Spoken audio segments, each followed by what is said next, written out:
Hello, happy heart warriors. Diane Kazer back with you guys. Another episode of Heart to Happiness. And this is the project for you guys. Now, today I've got a very special guest that is my personal colleague, and I thoroughly enjoy him.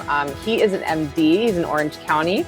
I help him with his patients. And as well, he helps people just like you to find the happiness in your lives and realize that happiness is not the medication we take. Happiness is not the money that we make. Happiness is not the things outside of ourselves that we don't have control over. And he's actually written a book on happiness. So how cool is that? That we've got a medical doctor who is realizing that happiness is the best medicine. So I'm going to actually read his bio this time, and because it's so important that you guys understand that, I know in our industry, a lot of people, oh, the doctor won't hear me, the doctor just this, and doctor just that.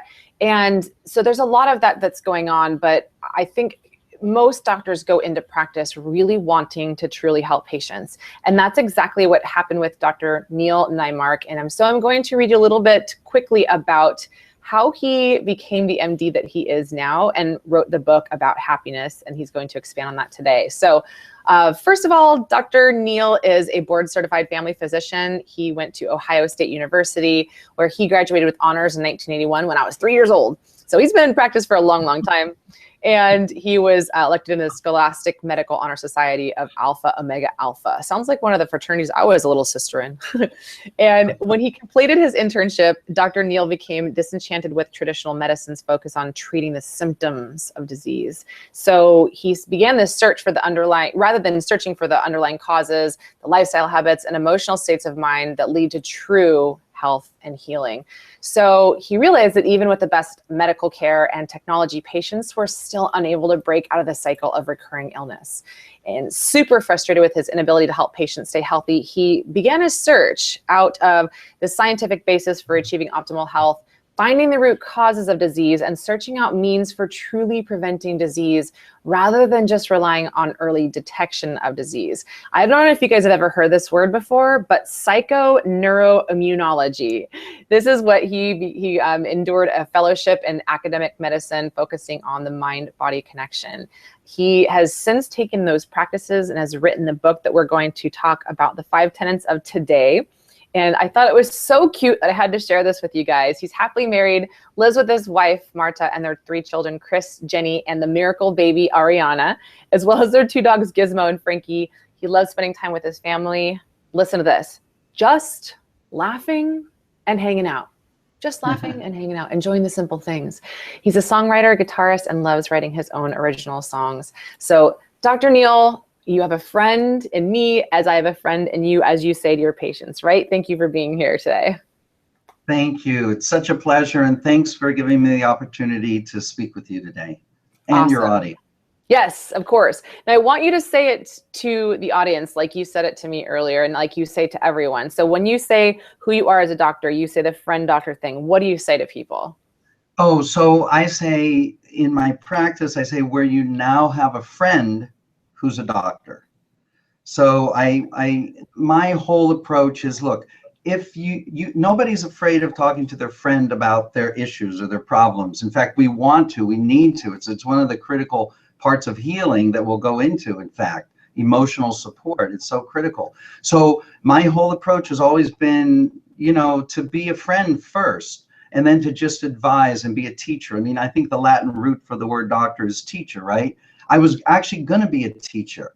Till my junior year of college, I was going to be an elementary ed teacher. I love kids. I love to teach. So it just was a natural progression for me to say, hey, I really want to help my patients, but I've got to do that first by really making them understand that we care, right? I learned this saying a couple of years ago from a teacher of mine, Philip O'Carroll. He's a neurologist here. And he said, patients don't care how much you know until they know how much you care, right?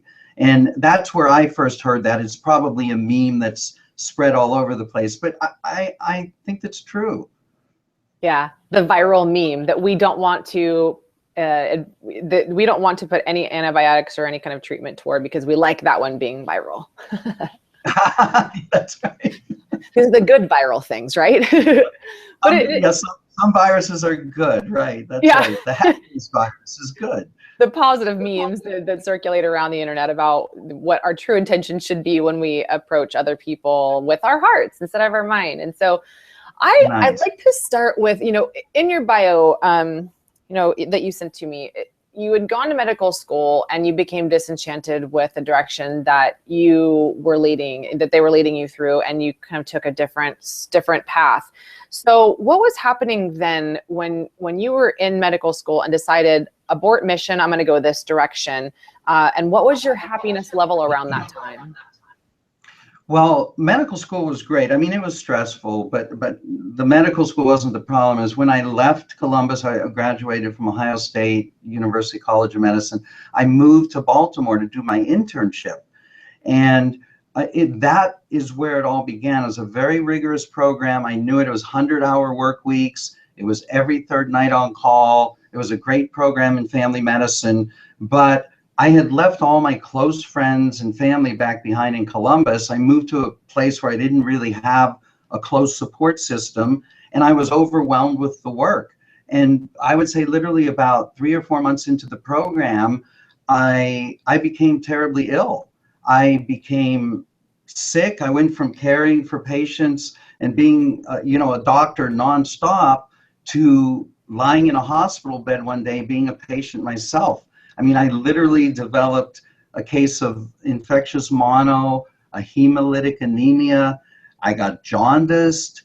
I got really sick. They had to put me in the hospital, and I was emotionally depressed. It caught up with me, and I always had a really positive attitude. So it took me by surprise, But I think the work, the emotional isolation, I don't know if you ever heard this term, scut work. That's what they make the youngest doctors do, right? They're just Scrub doing work? all the junk.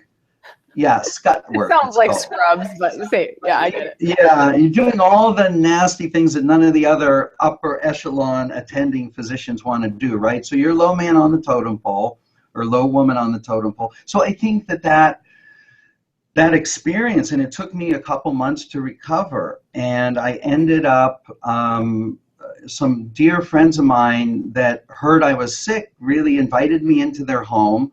I had to take off the program. I left it for a couple of months, and I went to live with these 2 really dear friends of mine that just took care of me, and they listened to my pain, and they listened to my story, and they listened to my confusion about why is this happening and what's going on. And I wanted to be a doctor my whole life, and so eventually I think that emotional support really helped to heal me. I worked through some of the negative things that had happened. I made some changes in my life.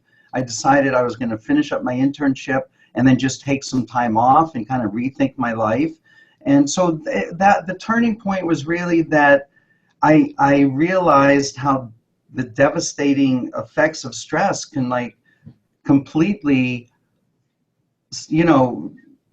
cause you to come crashing down. And it happened personally. So that's when I realized something's here, that emotional parts of life, that the spiritual part of life, that, all these things tie together.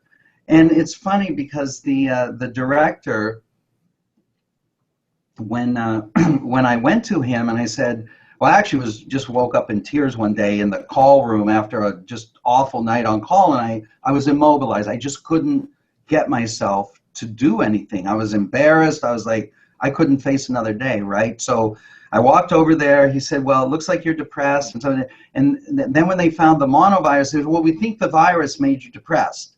And I'm like, no, I've been depressed for 2 months.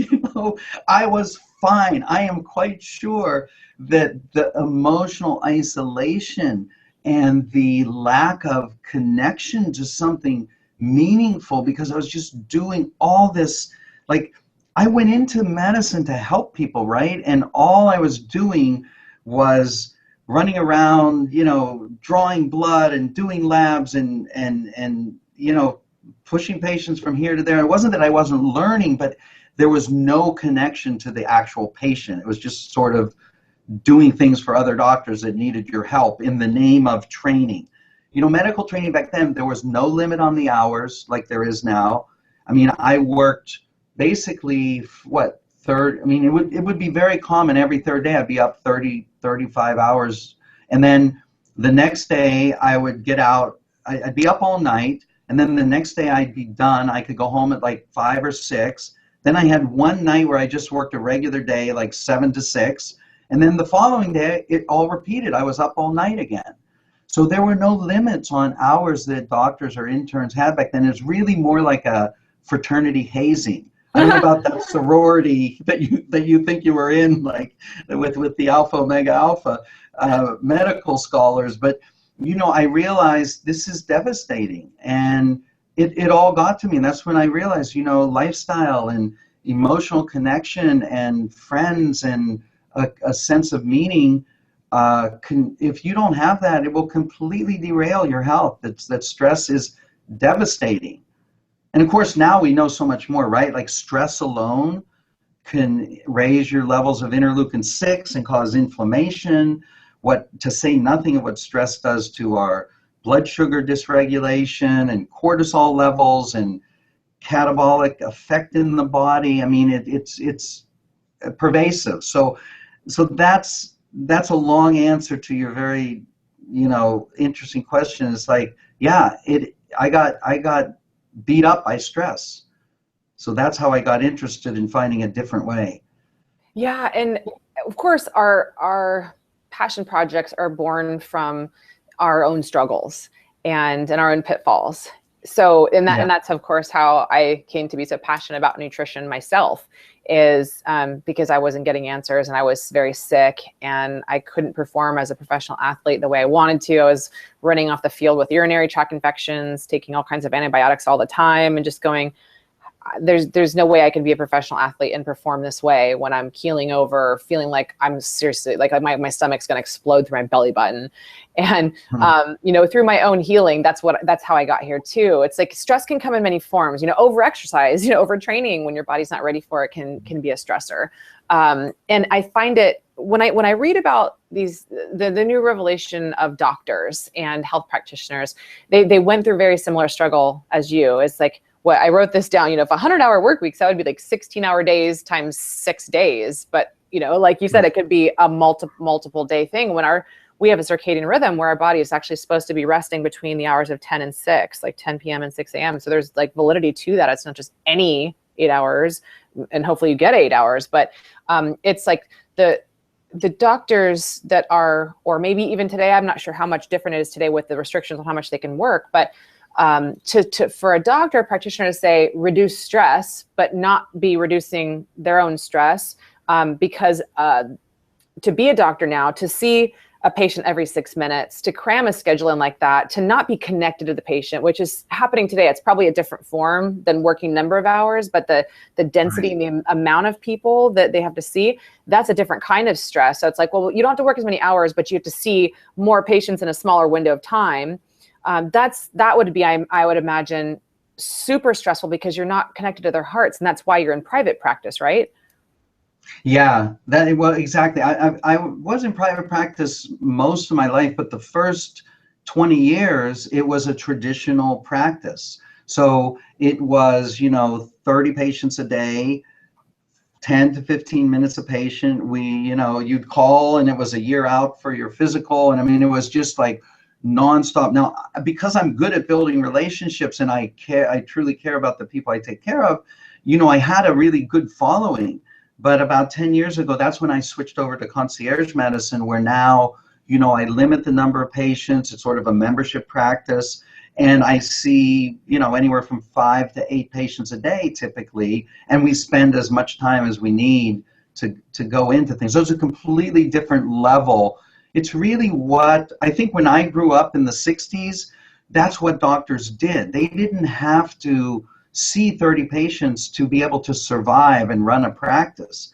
They really just were able to make a good living, a better living than they could today, seeing fewer patients and really taking care of people. That was why, you know, Marcus Welby, you probably didn't even know that show, but that was like that's how I grew up I was a TV show about this family doctor who made house calls, and he really got to know his patients, and that's kind of what inspired me to be a doctor, right? So now I get to make house calls, I get to see patients for as long as I need, and of course I get to keep up with the latest information. So that's a beautiful thing too.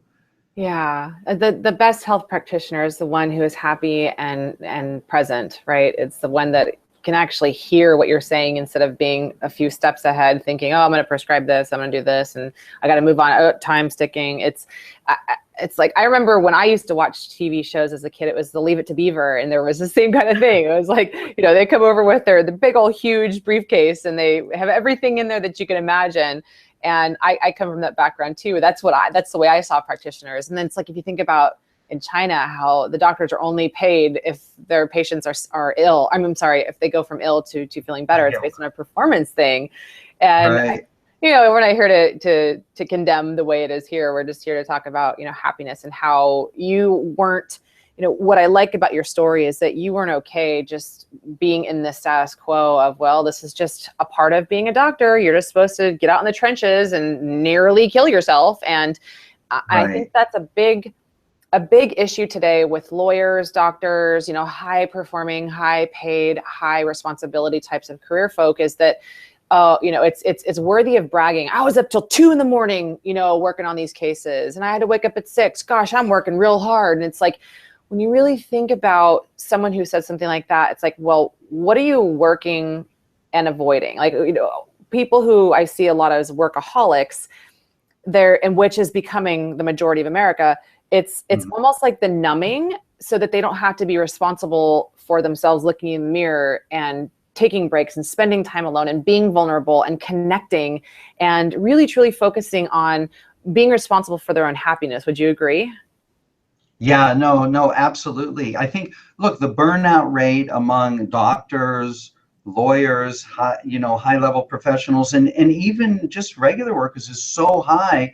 But I think to some degree it's very interesting, and this is where spirituality and some of the sort of alternative health comes in, is the studies originally showed quite clearly that it wasn't even these high-level execs that got sick. It was the ones that had no ability to control their schedule, no sense of greater connection to something bigger than them, that they were involved or committed to something beyond themselves, that tended to get ill. So it's interesting. It's really like the people that had the factory workers, or the ones that were on the assembly line, or, you know, like that I Love Lucy episode where they're doing the thing on the assembly line and the food's going by or whatever. I mean, it's just hysterical, but where you have no control over what happens to you, no commitment to some ideal greater than yourself.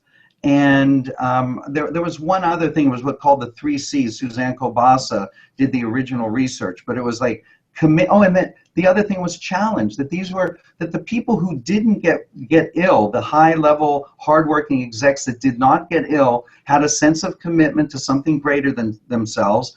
They had a sense of control. Now, sometimes it might even be just an imaginary sense of control, but even things that give you the belief that you have control, it can be a vital pathway to the healing system. And then the 3rd C was challenge. They were able to take life's difficulties, life's challenges, and see them as an opportunity for growth, for turning things around, for improving, right? And so that is protective. That's what buffers us against, because I'm not against hard work. I work hard. Lord knows I know you work hard, because I've seen you. I know we're both emailing each other at 10 p.m. Yeah, you've got your iron in a million fires, and you know, that's okay. I mean, we want to be productive. We want to contribute. We only have one life to live. I'm all for projects, and I think the body's amazingly resilient. I mean, I think we can handle certain amounts of screwing up our circadian rhythms and whatever, but then we have to have these periods of, okay, now you need to detox a little. Now you need to take some time, and finding that balance, you know, is hard. And And then if you have a sense of meaning or connection to what you do, like it's so evident in all the work you do, right? And it's so evident in the work I do. But when you have that, it's such a buffer against stress that, and the literature bears it out, that a sense of meaning is empowering, and not only mentally and emotionally and spiritually, but physically, it can help to buffer us against stress. It's really cool that you said that, because I've been in practice now for 6.5 years. And when I look back and think about how much time I work in a week, and entrepreneurs, we have this blank canvas, so we can fill it or we can structure it however we want. That's that control, which I love. I love the challenge, the commitment, the control, all three of those. And then the connection. There's all these C's. They're really cool. But, given someone who has 12 hours a day or let's say works 12 hours a day, and they have the freedom, and it's a purpose project, it's a passion project, versus someone who is working 12 hours a day and they're doing it, borderline slavery. They're just kind of being told what to do and they have no autonomy whatsoever. I would imagine that the differences, like you were saying, between those two is that the person who has zero control are likely the ones to get more sick, versus when I think about me in practice in the last 4 years, I've been working many hours, but I haven't been sick for 4 years, even though I'm working probably more than the average person. And I think it's just like you said, it's because I'm working from the heart. It's my purpose. It's my passion. It doesn't feel like slave work to me. It's not just physical, laborious work. It's coming from the gift that I was given from my higher power. And so that's my happiness, is to be able to create through connection. And it sounds like that's exactly what you're doing too. Oh yeah, no, that's exactly right. I remember about, I don't know, might have been 25 years ago, a big study came out by, I can't remember his first name, Sheldon, I think, Cohen, in JAMA. It was published in JAMA, right? And they did this amazing study that just blew me away. And it was about, they injected a rhinovirus or some kind of cold virus into these people's nasal cavities, right? So they took this group of patients, I don't remember how many, and they actually injected the virus inside. And then what they did was they measured whether they developed an antibody response. And virtually all of these people developed antibodies to that virus, right? But then they divided them up by stress, by their stress level, and how they rated on an assessment of stress, right? So it turns out that the ones that had were in the highest, I think it was quintile of stress, were the ones that actually developed a cold.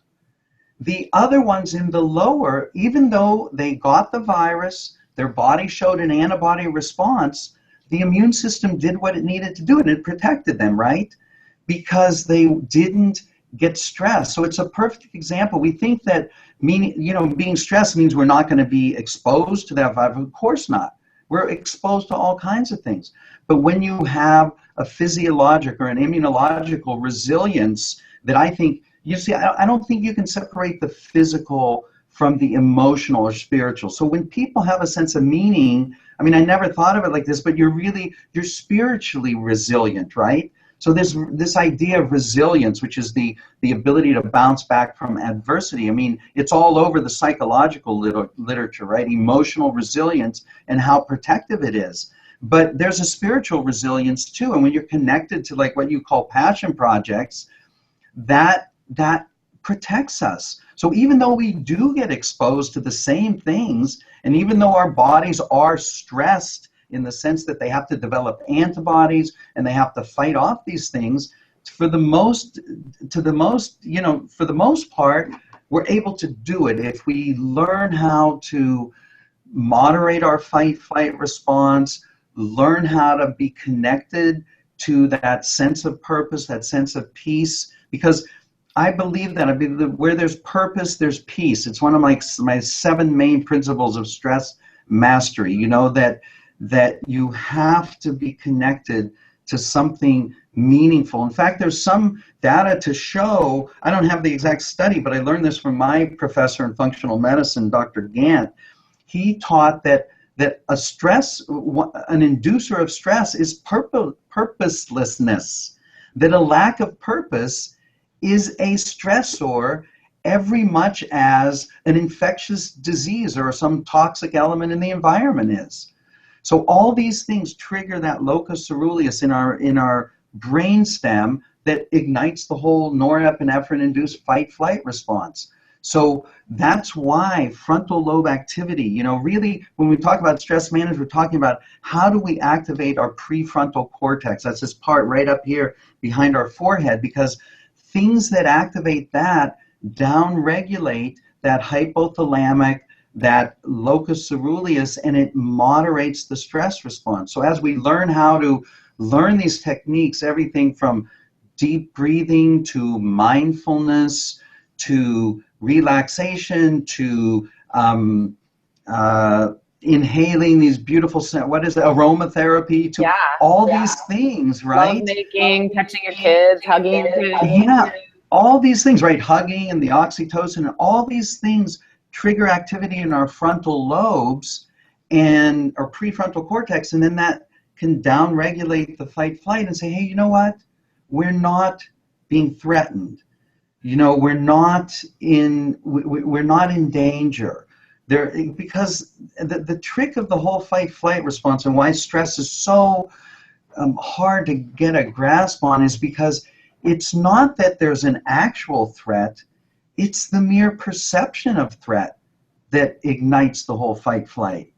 So there's this great researcher, right, Bruce McEwen, a stress researcher. I wrote down what he said somewhere. Oh, here it says, only humans can become stressed out by things that exist in idea only.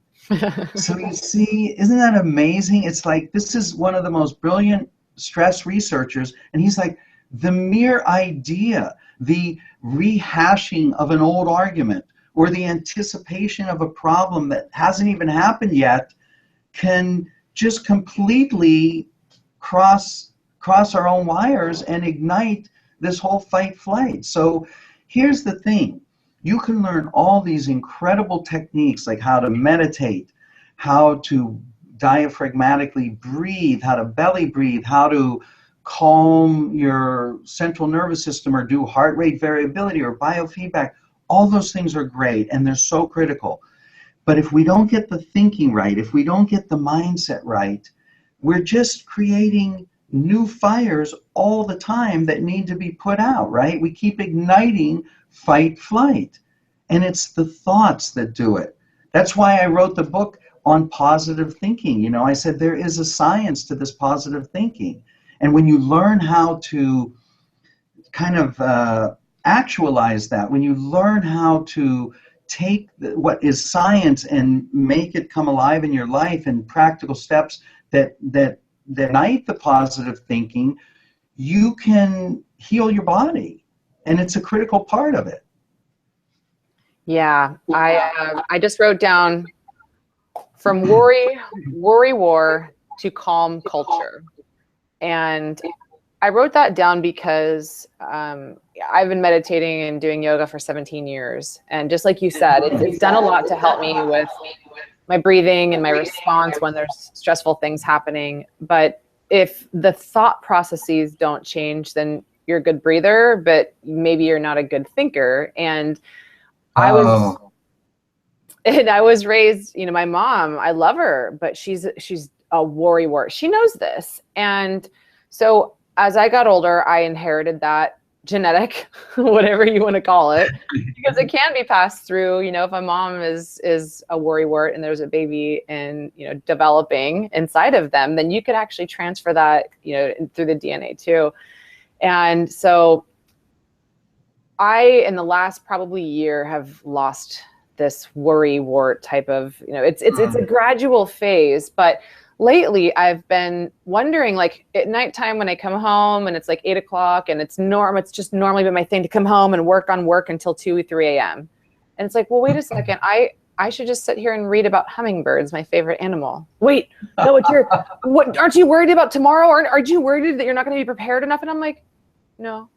So it's this talk that can always be there. And I always like, it was liberating for me to hear myself come to this realization that there's always going to be that reflex of the way that we were raised or the way that we have evolved, whatever, if it's upbringing or if it's our own internal, whatever we inherited. But we'll probably always have that reflex of, but then we have a choice. We can take the, we can take the shoulder breathing path, or we can take the reducing the stress path to, okay, well, what's the other alternative?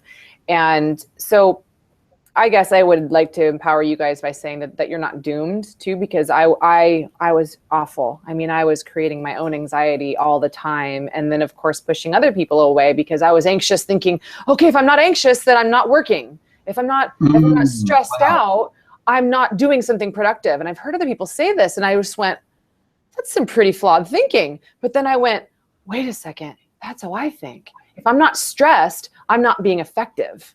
Whoa. Whoa. But what about all of the fires that I'm creating inside of my body that, like what you were just referring to with what happens to the brain and what that triggers to the adrenals? That's a lot of firefighting that the poor adrenals have to do. And then of course, then we wonder why our hormones are deficient and we're tired all the time. It's like we're creating our own fires. So let's get into the steps that you talk about in your book, so that empower people not to create their own fires, because that really is what's happening, is that then all of these things are just mainly self-created, because it's always how we respond to it, not the actual things that happen. So the first step, and you have 5 simple steps to mobilize the power of positive thinking in your life to reduce stress and restore your health, happiness, and peace of mind. So the step 1 is to cultivate gratitude. I love this one. Yeah. So what gratitude is, well, by definition, we can only be grateful when we're sort of focused in the present moment, right? I mean, think about what worry is. Worry is about a future-oriented kind of, it's an anticipation, or it's or we could worry about things in the past, but it's never the present. It's, well, I won't say never. If a car is approaching you, you should worry in that moment, right? So it's not that we're ever going to stop igniting these fires, because the first impulse is we're human. We are going to go with what we learn, but to remember exactly what you said, that we always have a choice. And then we can say, well, we choose gratitude, right? So it brings us back to the present moment. And when we're in the present moment, we know that mindfulness triggers that prefrontal cortex. It activates that. It downregulates the whole fight-flight thing. And so I'll give you a perfect example. This is a great exercise that Martin Seligman, you know, who's sort of the father of positive psychology movement, University of Pennsylvania. What he did this little exercise and did an informal study on his website, but it's a way to sort of overcome that tendency to focus on the negative and get stuck there, right? Because that's our first impulse. I mean, Rick Hanson's a neurosurgeon, right? And a neuroscientist. He says the mind, the human mind, is like Velcro for the negative and Teflon for the positive. So when you understand that concept, you realize that the natural impulse is to focus on negative. It's what keeps us alive. But then you have to have some tools, some techniques to say, okay, how do I not get stuck on that Velcro of the negative, because I know it ultimately destroys me or diminishes my capacity for health, right? So here's this, what Martin Seligman did. He came up with this brilliant little question he asked, and I practiced it on my daughter, Ariana, and it's beautiful. So I used to, when I put her to bed at night and say our good night prayers, I'd say, honey, how did your day go, right? Tell me about your day. And she'd talk about some good things and some bad things and some, you know, and we'd have a nice conversation. But then I read this study, and the question is this: what went well today? So every now and then, several times a week, instead of saying, how'd your day go? Because our natural tendency is to focus on, well, I had trouble here, and I hate my math teacher, and you know, this guy's bugged me, and whatever, right? So instead, you say, honey, tell me 3 things that went well today. And automatically, you see everything changes. Suddenly, people start focusing, oh yeah, that did go great, and that went well. And suddenly you're in a place of gratitude. You're in a place of mindfulness of all the good things that you have right now, and your mindset, your thinking's positive. So that's a nice, simple example of gratitude. I love Does that that make one. sense? Maybe that's where I got this idea. I can't remember. Was it like a year and a half ago? I started writing down 3 things that I was grateful for that went well in the day, and I put it in a little teeny tiny jar, well, a mason jar, and it just said, I have a little sticker that says, "I am grateful." And when you really break that down, it's, I am full of great. And so here's 3 things that I am full of great about. And it gets you thinking, gets you thinking in a different lens, right? Like, looking through different lenses. And you Yes. start to scan the world for the things that are good instead of the things that are slimy, which is like, that's why I don't turn the news on anymore, because the news is like, here, let's get you right back narrow focused into the crappy things that are happening around the world. And let's talk about the drama of, Trump and Hillary, and look at what he said to she. I don't really want to get involved in all that. So I'm just going to say, agree. Write It 3 can be a things. little crazy. Yeah. And I think it's important to be aware, but not to be obsessed. Yeah, and then I want to say this. I think it's also very important, because one of the things I learned when I got ill during my internship year, because I was a really positive thinker. Like you say, you may got some things from your mother that were more like focused on the negative. From my father, I got positive thinking. I mean, I understood it. It came so naturally to me. It was like I would always find something to be grateful about, or something to be happy about, or some good part. But I realized that I still got sick. So I asked myself this question: what went wrong? Because I know positive thinking really does protect us. It's protective of our health. But I realized you have to champion the positive for sure, but you have to challenge the negative. You cannot, and I was terrible at dealing with negative things. Like, if negative things happened or there was some kind of conflict, I would just look the other way. I'd focus on something else. I didn't want to deal with negative stuff, right? I would just pretend that it didn't exist and just find something to focus on. So you can't do just that, because here's what happened to me. And I learned this from Jim Rohn, that great, business philosopher and personal growth guy. He said, you cannot grow a garden and turn your head and say, there are no weeds, there are no weeds, there are no weeds. He says the weeds will take over your garden and they'll destroy everything you work so hard to build, right? And to grow and to develop and to cultivate. He says you have to go after the weeds. And that's when I realized we need techniques. So what happened was I would focus on positive things and I could get happy for a little, but the negativity, it stays buried. And some of that emotional pain and isolation I felt, it stays buried underneath the surface and it smolders, right? And then I read some of Robert Bly, a great American poet and an author, and he came out with a saying that just brought it all home for me. He said that the body weeps the tears that the eyes never shed. So if we don't learn how to grieve our losses, if we don't learn how to deal with our disappointments and address the negative and challenge it and work on it, it smolders just beneath the surface, right? And it depletes our physiology and it depletes our immunity. And that's what happened to me that year. That's why I got sick, because I was great at the positive, but you also need to challenge the negative. And ironically enough, that's what you just did here. I saw you do it 10 minutes ago when you talked about how you learned, okay, I go to this negative and you address the negative thing that happened. And then you say, and I realize I have to be able to say, what am I grateful for? What's good in my life? So that is the process. It's address the negative and challenge it and dispute because they're almost always irrational things.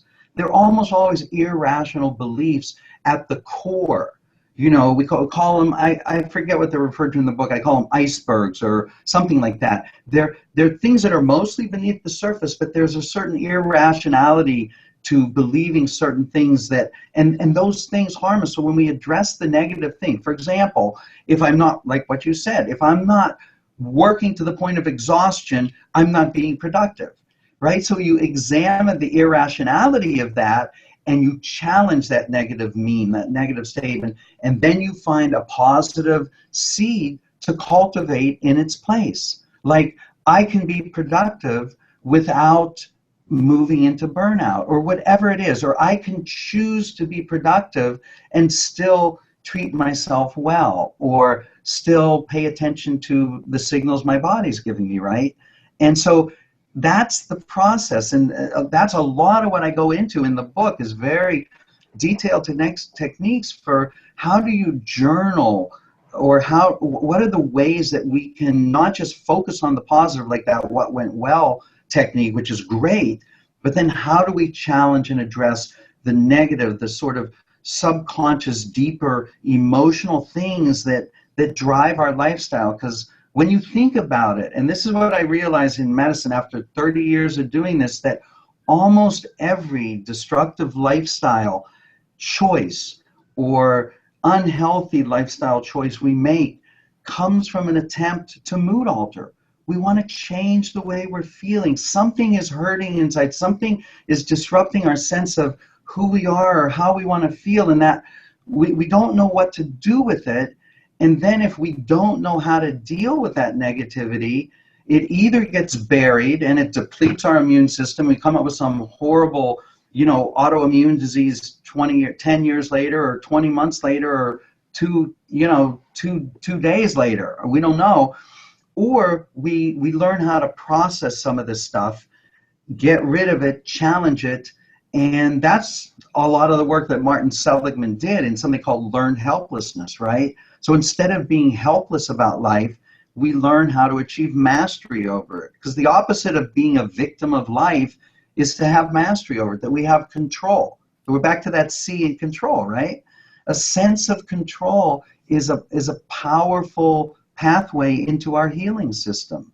And so these are ways that we really start to turn things around. And that's why you cannot separate the food and all the great work you do in detoxing and food. I mean, those are critical things, but you can't separate them from toxic thoughts, because those keep igniting the same chemical pathways that toxic foods do.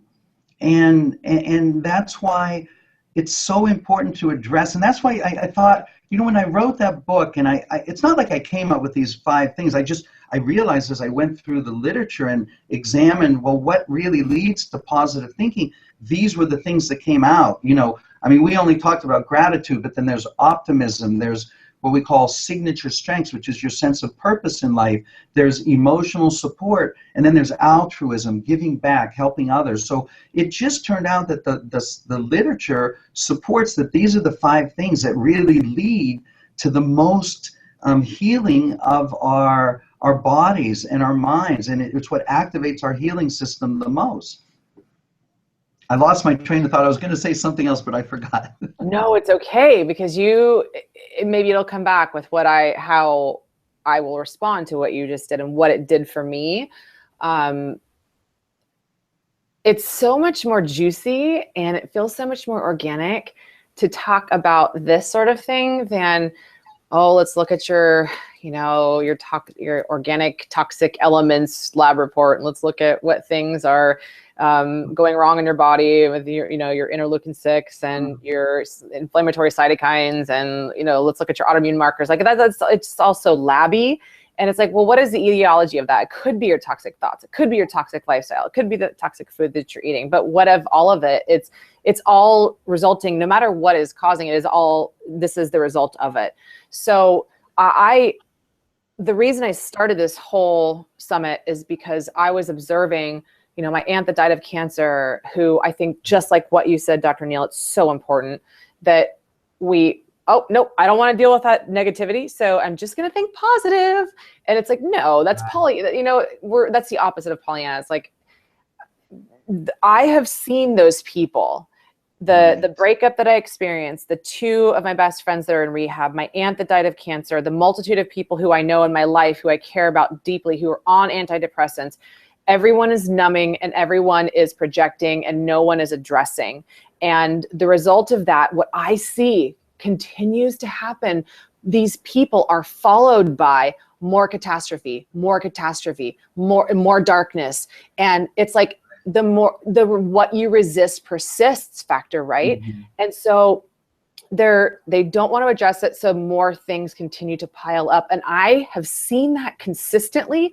And people go, they think, oh, it's just coincidence. Why me? Victim. All these things are happening all at one time. And that used to be me too. So I know that the more that we push these things away that are our deepest controversies, deepest pain wounds, shame wounds, the more that we try to avoid them and numb them, the more they come back to bite us. And the less present we can be, the less connected we are, the farther away we are to being truly in alignment with what our purpose is and what we're here for. And so then that's when I notice people seek the outside approval, they seek the toxic relationships, they seek the drugs, they seek the money, the fame, the sex, the whatever it is that gives them this false sense of security and pleasure in that moment, but really is this egotistical type of security as opposed to a heartfelt connection that is the best prescription that I'm sure you're having these conversations with your patients about. I mean, when you think about all of what we were just talking about, if someone came to you as a patient and said, Dr. Neil, I'm depressed. What does the conversation look like? And are you prescribing antidepressants? I know every situation is different, but I'd love to hear some of that because I know right now antidepressants are being handed out like candy. Right. Well, ironically enough, I mean, the current data on antidepressants or SSRIs anyway is awful. I mean, it's like for mild to moderate depression, there's no benefit over placebo. Now, I'm a guy who spent my life honoring the placebo response. I happen to that placebo response is exactly what we're talking about. It is the power of positive thinking.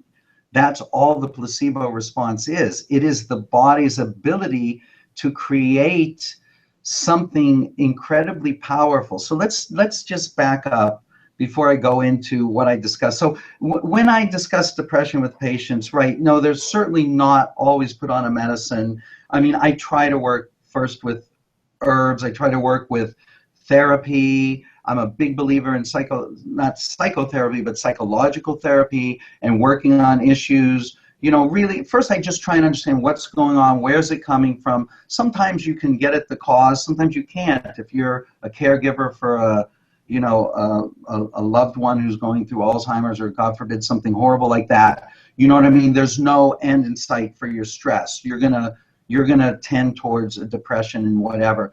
But certainly I look at the body. We do all the functional medicine stuff. Because inflammation is probably a big player there anyway. But then we try and, I'll try all these other things. I love SAMe. I'm a big believer in sort of natural herbal approaches to antidepressants. That's a chemical our own bodies make, S-adenosylmethionine, which is kind of like your body's own natural antidepressant, anti-anxiety agent. So we want to get all the chemistry right that we can. We want to help people along with that. But I think really more importantly, let me just back up and go into this whole concept of how could that placebo effect be as effective as an SSRI? So there's a book called The Placebo Response, written by a guy named Dr. Howard Brody, MD, PhD. Is a brilliant, and I read it maybe a decade ago. And in that book, he hypothesized something called our inner pharmacist. So all of us have within us an inner pharmacy. And what does that inner pharmacy do? It basically converts our dominant thoughts, our dominant ideas and expectations into biochemical realities. So the way that Bernie Siegel, one of my first, heroes in the mind-body movement from the 80s, a Yale author and surgeon, he said it so simply: thoughts and feelings are chemical.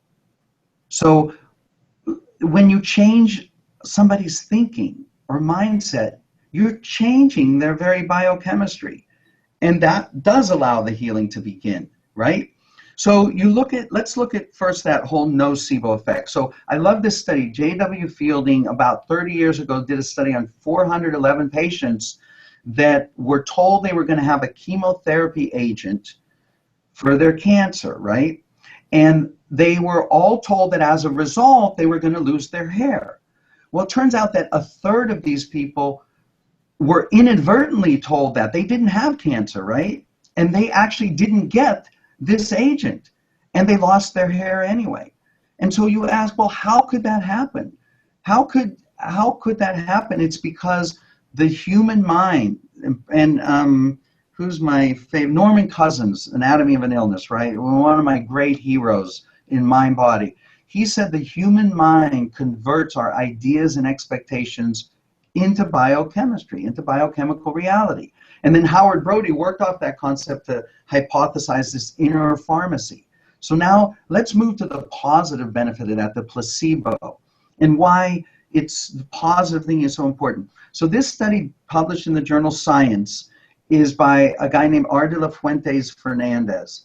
They did this study on Parkinson's patients who, have rigid movements and they have trouble with movement. It's rigidity, and it has to do with the lack of dopamine in the basal ganglia in the brain. So they told these patients they were going to give them a new medicine that would help their movement. It would help them to be more fluid. So they gave them the medicine, and amazingly, 50% of these people got better, right? Well, it turns out that this amazing medicine was salt water. It was an injection of salt water.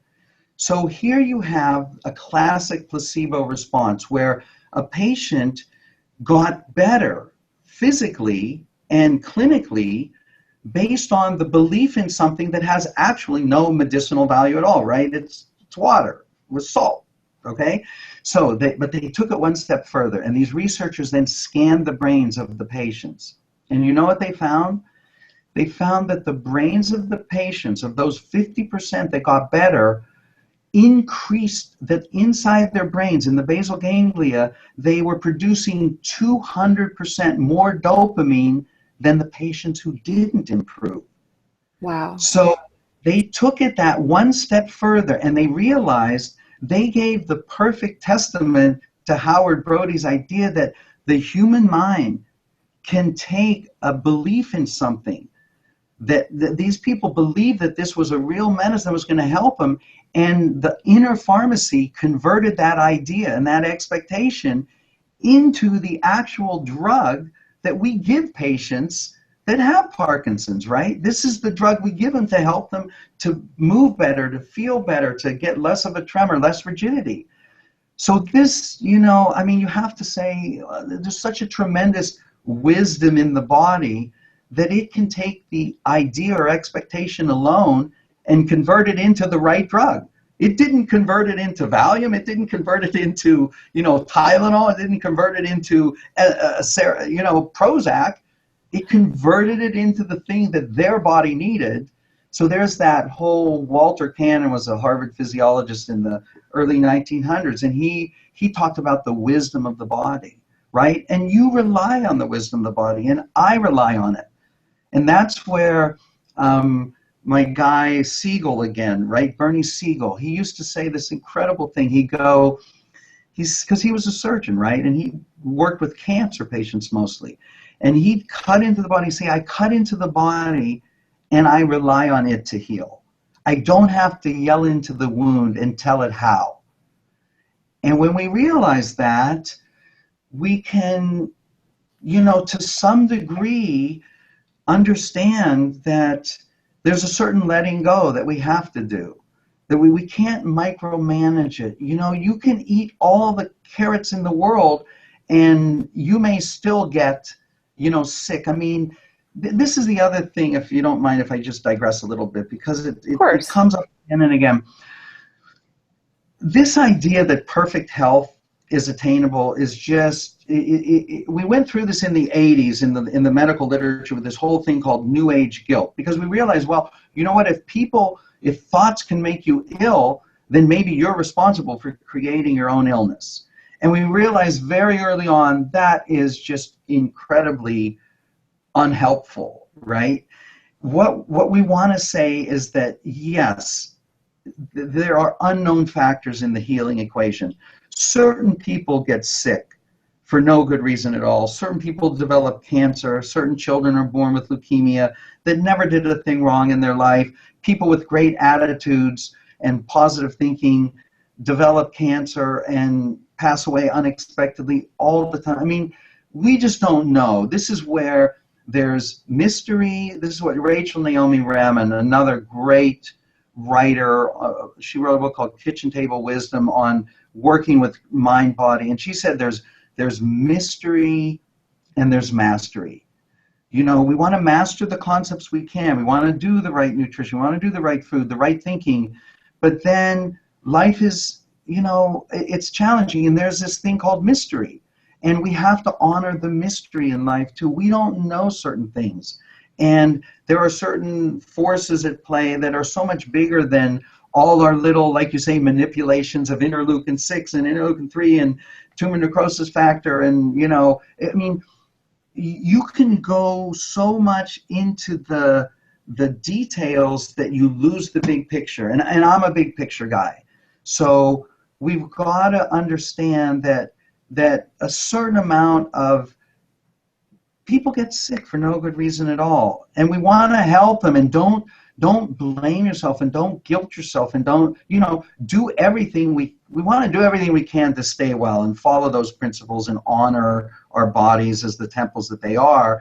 But also, it goes too far sometimes when I read some of the things out there. It's like, eat this food and you'll never feel an ache and you'll never feel a pain and you'll never have a senior moment, and it's not fair. It's not, and it's not honest to me. No, it's not. Sorry, I got off on a little rant there, but that's important to me. I want people to know you didn't do anything wrong if you're sick, but let's take where you are and let's find out what we can change and maybe make right.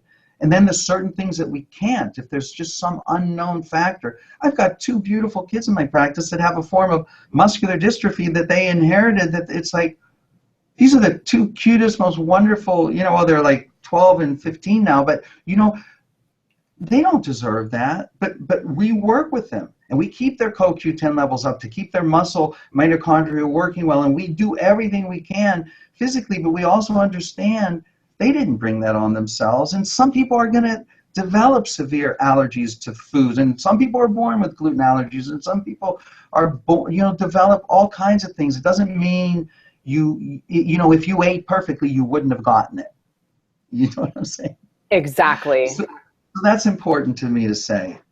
I think that was, gosh, you just summed up so many amazing pivotal practitioners and authors in our history, and that's a neat timeline that you just took us on, because in realizing that this is ever evolving, as is somebody's evolution toward happiness too, and realizing that I always like to remind everybody in each one of these episodes that it's not about seeking chronic happiness and getting away from chronic illness. I mean, there's always going to be illness. There's always going to be unhappiness. And so it's not to seek perfection. It's to seek awareness and to know what to do with these thoughts and things as they come through, and not to condemn ourselves. Like, oh, this damn body I was born with, this stupid arm, this bloody leg. It's like that's separating ourselves from self, and that's not fair.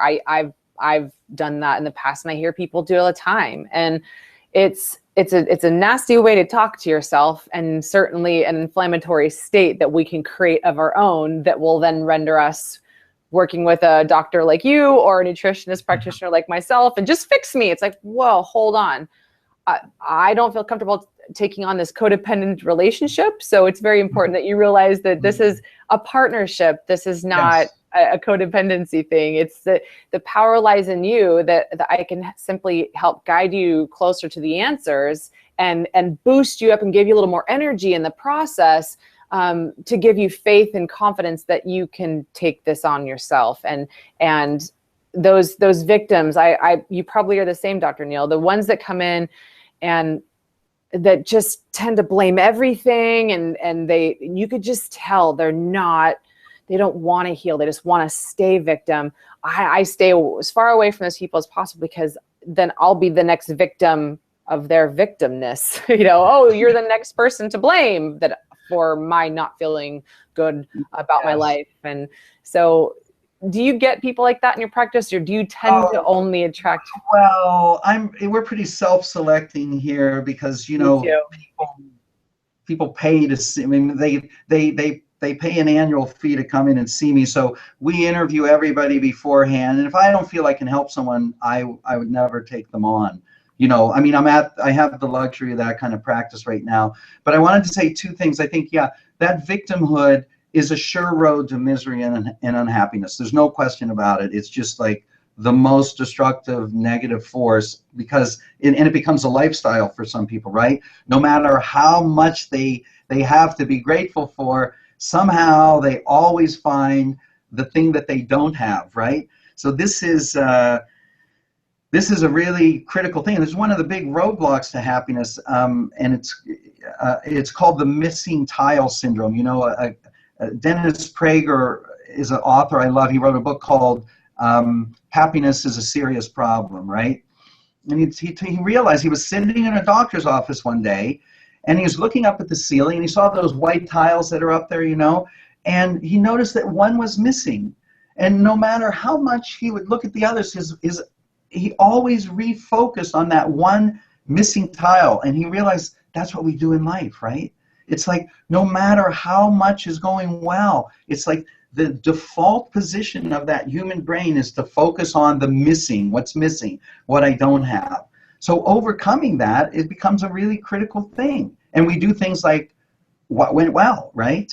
Now, at the same token, what you said about, I hate that I was born with this vulnerability or this cancer gene or that, I think, yes, there is a place for that. And this is where balance comes in. You've got to go through that soul-searching, like fight with God moment about, why did this happen to me? It's okay. My wife, was a single mom for a long time, and she knew she didn't have time to dwell on these things. She had 2 kids to take care of, and was incredible. And she would say, okay, she had this great technique. She'd turn the alarm on for 10 minutes, and she'd pout, and she'd scream, and she'd yell, and she'd kick. And when the alarm went off, it was done. And she went back to, okay, I'm done. That's all. And so there is a time and a place for that. Now, it may take 10 minutes. If it's something deep, like you develop cancer and you're going to have this fight with God, like this Tom, what was his name in that? I'm blanking on the movie. Anyway, but you're going to have that moment where you have that fight, and it may last a couple weeks, it may last a couple months, but at some point you have to move beyond it. Get that negative stuff out, deal with the pain of the vulnerability, because there's a certain element of fate that shapes all our lives. I mean, look, I'm blessed with certain things. I don't work hard at some things like that positive thing. It was given naturally to me. I mean, I can see the benefit, and I still have to catch myself. But in other ways, I have certain vulnerabilities. I don't like to deal with negative things. I like to ignore pain and conflict, and those are always going to be struggles for me. But so I think what you said is true. You don't want to be a victim forever, but there's a place. It's not being a victim to focus on it and fight with the pain. That's part of challenging the negative. Yes. Then we move to champion the positive, right? But we can't just pretend that stuff. Like you talked about those people, oh, everything's okay, I'm not going to look at that, I'm not going to, and then they go after all these like superficial stuff. It's like to fill up a soul, hunger. You can't feed your soul, by trying to get power or money or fame. I mean, those things don't satisfy a soul. They satisfy an ego, they satisfy a personality, but I believe like we're body and soul. We have a body that needs nourishment, that needs nurturing, that needs care, that needs exercise and rest. And then we have this soul that's our life force, that's limitless, that's that we have to nurture that too, but we nurture that differently. We nurture it with meaning. We nurture it with purpose. We nurture it with doing good, with the altruism, right? So there's this great rabbi that I follow. His name is Menachem Schneerson, and he's a mystical rabbi. He's passed on, but he said a brilliant thing. He says, the body asks, what do I need? Right? Because the body always needs something. It might need nourishment, it might need exercise, it might need relaxation. But the soul asks, how am I needed?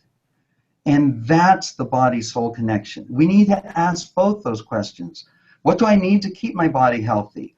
But how am I needed in this world? What am I here for? What's my mission? What's my purpose? How am I connected to something more important than, because if you get caught up in the daily hassles of living, you lose sight of these big issues and you're stuck. You will be in chronic fight flight.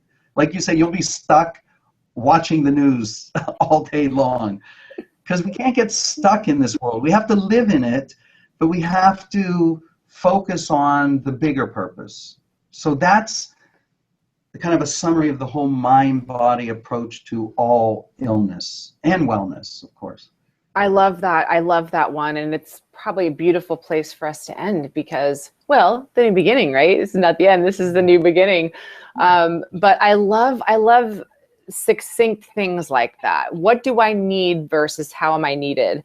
And that is when I think I realized probably about 4 years ago that someone says, oh, you have a great personality. Okay, well, is that personality a reflection of my soul, or is this just this character that I've learned to be? Is this a true reflection of my purpose, or is it just I'm doing this because I learned it from my dad? I learned to be silly and funny and goofy and cute, and not to take myself so seriously and talk like Donald Duck and love unicorns. That's like the personality. But what is truly my soul? And it's sometimes it's okay to realize that. Maybe you've been taught to be this goofy, silly person, but really, are you squeezing your butt cheeks? Are you breathing shallowly? Are you just acting? Or are you really truly an introvert that loves their own peaceful time alone? Like, what is it that your soul craves versus what your personality needs to be validated from the outside? And I think that the way that you just said it, that's just what I read into it is, what do I need versus how am I needed? One is more ego, one is more heart, and it is the selflessness that allows us to connect to others by asking the latter, which is how am I needed? And I think that's just so beautifully put. So I will summarize quickly the 3 takeaways that you have interspersed throughout our interview today, Dr. Neal, which are so beautiful, which is that the human body is nourished not only by the foods that we eat, but also by the thoughts that we think. And then the second one is through positive, though positive thinking is a powerful tool for healing, to fully engage its healing force, it's not enough to focus on just the positive, but we also must learn how to challenge the negative and deal with the painful feelings. And then the third one is that positive thinking is perhaps one of the greatest healing forces that exists. We have to take action, and that, it says, to positive thinking can augment and amplify the healing potential of virtually every drug, herb, nutrient, treatment, surgical procedure, or healing relationship that exists. So I think, and I wish for a future where there's doctors like you everywhere, and that this is the standard practice, because I know when people want to get better, they're looking to come to someone like you and me. And that's why we're a team, right? Right. They're looking for this kind of advice. They're not just looking for, here's an antidepressant. This is what they're looking for. So it is my greatest wish that other doctors maybe hear this interview and realize that they don't have to just prescribe drugs, that there's other ways, and that people find this through tripping up their own selves first, because that's what it's always typically about, is falling and going, wait a second, this is how I can find the warrior inside of myself and become my greatest heart to happiness soul on my own without depending on other people, even though connection is the most important key to this. So asking for help, saying I love you, telling other people I'm sorry, those are the 3 most vulnerable things that you can say, but that is how we connect. That's how we connect. Yes. Any closing thoughts? No, I think you said it beautifully. It's just been a pleasure to be able to talk with you and share this with your tribe, and I really believe that we can help a lot of people by really looking at this combination of what does my body need and how am I needed? How can I make a contribution, in a more meaningful way? Because our health is ultimately way more than our physical body. That our physical health occurs in this larger context of our mental, emotional, and spiritual health. So I think you and I understand this is what true health is all about, and that's why we want to help people on this deeper level. So thanks for the opportunity. I appreciate it. Yes, and I'm sure your tribe will enjoy it as well, and as they always do every time they meet with you. So Dr. Neal, thank you again so much for being with us today. And if you guys, the links below where you can go and watch a few videos, several videos actually that Dr. Neal has created for his book. Lots of really good nuggets in there for you guys. So if you're looking for it on a scientific end, he's got it. He's bringing it all together. So thanks again for being here, and have a beautiful week, where whoever's listening to this, wherever in the world they're listening to it. So just thank you for being you. Thank you, Diane. Farewell Pleasure. for now.